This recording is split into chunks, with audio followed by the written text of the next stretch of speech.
جس قسم کی لینگویج استعمال کی گئی آج متحدہ جو جماعتیں ہیں ان کی جانب سے، اور خصوصاً جو بینچ فکسنگ جیسے القابات دیے گئے اس سے ریلیٹ میچ فکسنگ سے کیا گیا،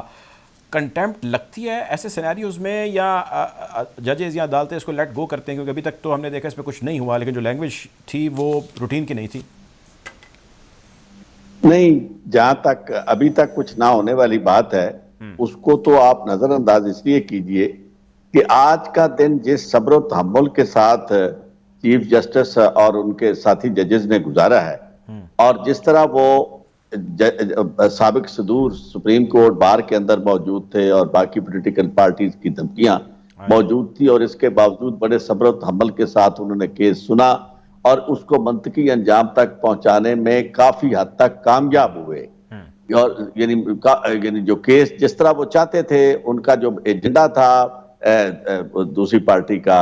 جو اتحادی جماعتیں ہیں ان کا، وہ یہ تھا کہ یہ کیس پروسیڈ نہ ہو سکے، اور یہی طریقہ کار انہوں نے رکھا تھا۔ یہ جو عرفان قادر صاحب ہیں کہ وہ آ کے انہوں نے کوشش یہ کی کہ عدالت جو ہے ان کے ساتھ الجھے، کسی بات پہ جھگڑا ہو جائے، اور وہ اسی طرح لڑائی کر کے نکل آئے کہ جناب ہمیں تو سنا ہی نہیں جا رہا، ہمیں موقع نہیں دیا جا رہا۔ عدالت نے صبر و تحمل کے ساتھ کیس کو سنا، اور اس کے دونوں پوائنٹس جو تھے، لارجر بینچ یا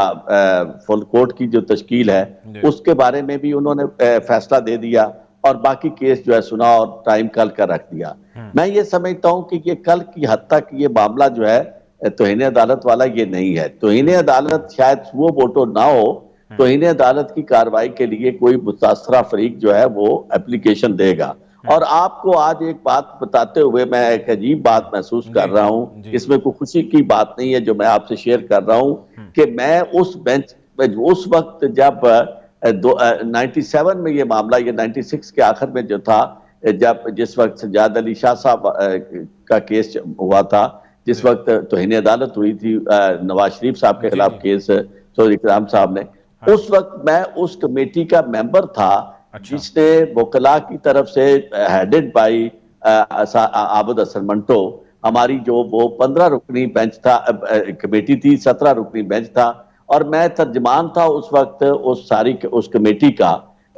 جنہوں نے ملاقات کی تھی جا کے ججز سے، اور چیف جسٹس کے جو بڑا کمرہ ہے اس میں ہم ملے تھے، اور عابد منٹو صاحب نے وہاں تقریر کی تھی اور انہیں سمجھانے کی کوشش کی کہ جی میں آپ سب سے سینئر ہوں، اور میں آپ سے گزارش کروں گا کہ دو کورٹس نہیں ہونی چاہیے، دو علیحدہ علیحدہ اس طرح تفرقہ نہ آئے آپس میں، اس سے پاکستان کا نقصان ہوگا۔ یہ الگ بات تھی کہ بعد میں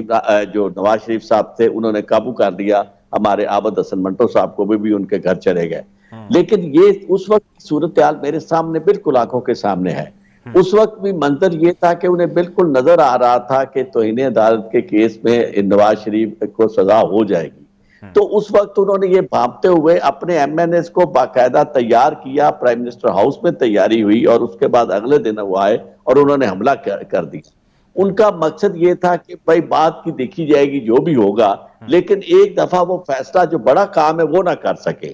آج بھی جو ان کی اسٹریٹجی تھی، اور کل بھی شاید اس طرح کی کوئی اسٹریٹجی ان کی ہو، وہ مقصد ان کا یہ تھا، یہ آج بھی یہ ہے کہ یہ فیصلہ وہ نہ کر سکے، کیونکہ فیصلہ کر دینے کے بعد تو آرٹیکل 190 بھی آتا ہے، کیونکہ تمام جو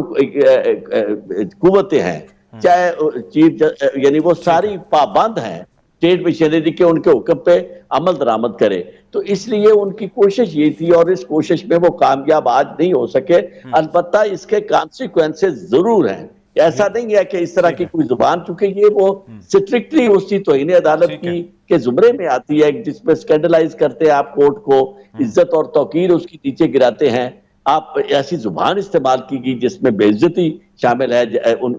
بینچ فکسنگ کہا گیا، اور اس سے زیادہ نام لے کے کہا گیا۔ بالکل ٹھیک ہے۔